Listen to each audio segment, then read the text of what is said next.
Homemade suit. The homemade suit was the first suit Peter Parker wore after becoming Spider-Man in Spider-Man Homecoming. Because Peter was only 15 years old and still in high school, he didn't have access to advanced technology or expensive materials. Instead, he assembled the suit using ordinary red and blue clothing, homemade goggles with moving lenses, and mechanical web shooters he built himself. He even created his own web fluid using chemicals from his school lab. Despite its rough appearance, the suit allowed Peter to swing between buildings, stop neighborhood criminals, and investigate the Vulture's illegal weapons operation. Peter's homemade equipment proved so effective that it eventually caught Tony Stark's attention, leading to a much bigger upgrade. Stark suit. The Stark suit made its debut when Tony Stark recruited Peter Parker during the events of Captain America: Civil War. After recognizing Peter's potential, Tony designed the suit but locked many of its advanced features. Although it kept the familiar red and blue design, this version introduced expressive eye lenses, lightweight armor, an upgraded web system, and dozens of hidden functions. Once Peter unlocked its full capabilities, he gained access to Karen, an onboard AI, web wings, enhanced tracking, and instant kill mode. Peter used the suit while tracking the Vulture's weapons operation, but after nearly causing the Staten Island ferry disaster, Tony took it away. Peter later defeated the Vulture without it, proving he deserved an even greater upgrade. Iron Spider suit. The Iron Spider suit first appeared at the end of Spider-Man: Homecoming, but Peter didn't wear it until Avengers: Infinity War, when Tony Stark remotely deployed it to save him from the vacuum of space. Built from nanotechnology, the armor formed around Peter within seconds and repaired itself during battle. It also introduced 4 mechanical spider legs, upgraded web wings, enhanced durability, and a more advanced AI that responded directly to Peter's movements. The suit played a crucial role during the battles against Thanos on Titan, and later during the Battle of Earth. After surviving battles on Titan and Earth, Peter returned to everyday life. But his next challenge wasn't another alien invasion, it was protecting his identity. Night Monkey suit. The Night Monkey suit, also known as the Stealth suit, first appeared in Spider-Man: Far From Home during Peter's school trip across Europe. Nick Fury provided the suit so Peter could use his powers without exposing his identity to his classmates. Unlike his previous costumes, this one featured an all-black tactical design reinforced with bullet-resistant materials while keeping Spider-Man's expressive eye lenses. The disguise worked so well that the public believed Night Monkey was an entirely different superhero. Peter wore the suit while battling the elementals and investigating Mysterio across Europe. After Mysterio trapped him in a series of deadly illusions, Peter escaped but abandoned the suit, realizing he needed equipment built specifically to counter his new enemy. Upgraded suit. After escaping Mysterio's trap, Peter designed the upgraded suit aboard Tony Stark's jet using the Stark Industries fabricator in Spider-Man: Far From Home. Unlike his previous suits, this version was built specifically to counter Mysterio's illusions. The new design featured a striking red and black color scheme, improved lenses, and a simplified layout built around Peter's own fighting style. He also equipped it with taser webs capable of disabling Mysterio's drone army. The suit proved its worth during the final battle in London, where Peter trusted his spider sense to see through every illusion and defeat Mysterio.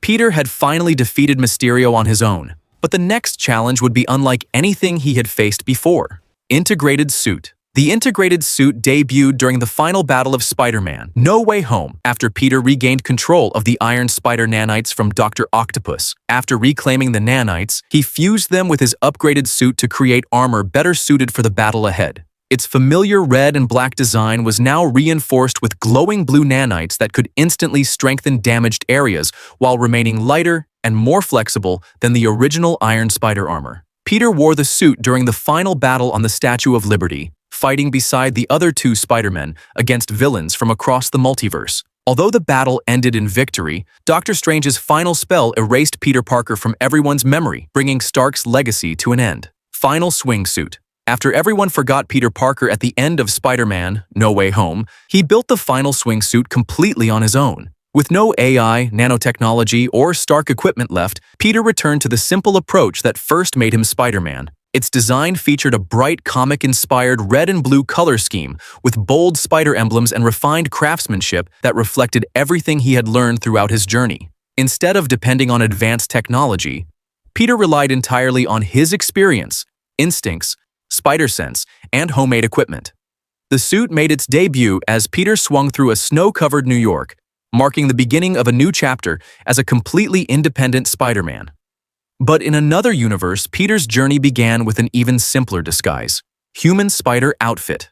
The human spider outfit appeared in Spider-Man 2002, before Peter Parker officially became Spider-Man. Peter created the outfit for a wrestling match where he hoped to win prize money. He put together the costume using ordinary clothing, a homemade mask, gloves, and a hand-drawn spider emblem inspired by the spider that gave him his powers. While the outfit offered no special technology or protection, it served its purpose during Peter's first public fight against Bonesaw McGraw.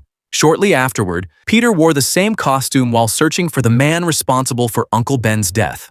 Those events convinced Peter to leave the wrestling outfit behind and create the Spider-Man suit that would define his future. Raimi Spider-Man suit. The Raimi Spider-Man suit first appeared in Spider-Man 2002, giving Peter a true superhero identity. It featured a raised silver web pattern, large white eye lenses, and the iconic red and blue color scheme that became one of Spider-Man's most recognizable designs. The flexible material allowed Peter to move freely while fighting crime. Peter wore the suit while defeating the Green Goblin and later battling Dr. Octopus, proving it could withstand even greater threats. But his greatest test arrived when an alien life form bonded with the suit itself. Symbiote suit. The Symbiote suit appeared in Spider-Man 3 after an alien organism secretly bonded with Peter while he slept. Instead of creating the suit himself, Peter unknowingly became its host. The living symbiote reshaped itself into a sleek, black version of his original costume, complete with a white spider emblem and organic webbing. It greatly increased Peter's strength, speed, agility, and healing. He used the suit to overpower Sandman, defeat Harry Osborn during their first rematch, and brutally confront Eddie Brock. But every victory came at a cost, as the symbiote slowly corrupted Peter's personality. After finally tearing it off inside a church bell tower, Peter returned to his original suit while the symbiote found a dangerous new host. Vigilante outfit. Moving into the Amazing Spider-Man, Peter's first costume was the Vigilante outfit, created while searching for Uncle Ben's killer. Before becoming Spider-Man, Peter needed a disguise that would let him hunt criminals without revealing his identity. Using everyday clothing, a dark hoodie, fingerless gloves, running shoes, and a homemade mask inspired by a wrestling poster, he assembled a practical outfit designed for speed rather than protection. He paired it with homemade web shooters and began patrolling New York. Peter wore the outfit while hunting Uncle Ben's killer and confronting street criminals, but those encounters exposed its limitations and convinced him to build something better. Amazing Spider-Man suit. Peter's first official Spider-Man suit debuted later in The Amazing Spider-Man, after he refined everything he learned as a vigilante. Unlike his earlier vigilante outfit, this version used athletic materials that improved flexibility, durability, and movement during web swinging. The suit introduced textured blue fabric, a smaller spider emblem, yellow-tinted eye lenses, and a sleeker silhouette that reflected Peter's scientific approach. Peter wore the suit during his battle against the lizard across New York, ultimately saving the city from a dangerous biological attack. Although the suit helped defeat the lizard, the battle revealed several flaws, leading Peter to redesign it once again. The Amazing Spider-Man 2 suit.